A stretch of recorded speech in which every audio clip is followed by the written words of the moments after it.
অভি, ছুটি আর ইন্দ্র অনেক কৌশলে আশ্রয় বাড়ির ভেতরে ঢুকে পড়ে। শুরুতেই তাদের চোখে পড়ে কয়েকজন অচেনা লোক।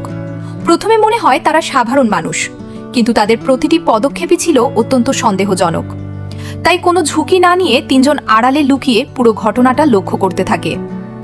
এরপর তারা চুপি চুপি প্রার্থনা ঘরের দিকে এগিয়ে যায়।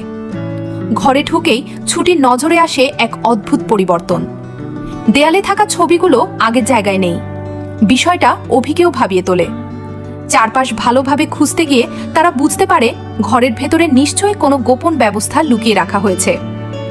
হঠাৎই একটি গোপন জায়গা খুলে যায়, আর সেই মুহূর্তে তিনজনের চোখ কপালে উঠে যায়।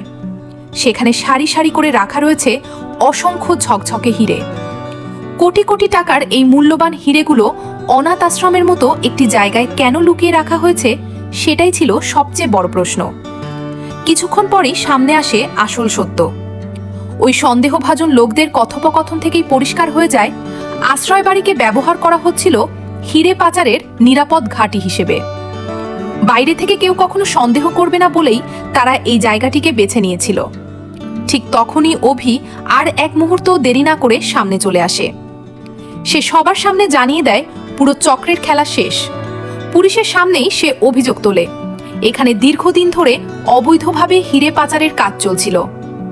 প্রথমে দায়িত্বে থাকা পুলিশ অফিসার কিছুই বিশ্বাস করতে চান না, কিন্তু অভি একের পর এক তথ্য তুলে ধরতেই পরিস্থিতি বদলে যায়। পাচারকারীরা পালানোর চেষ্টা করলেও শেষ পর্যন্ত তাদের আটক করা হয়।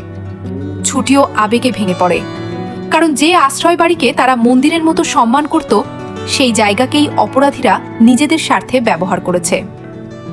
অন্যদিকে অভির মুখে তখন আত্মবিশ্বাসের হাসি, কারণ এতদিন যে মামলার জন্য তারা একটি শক্ত প্রমাণ খুঁজছিল, অবশেষে সেই প্রমাণ তাদের হাতে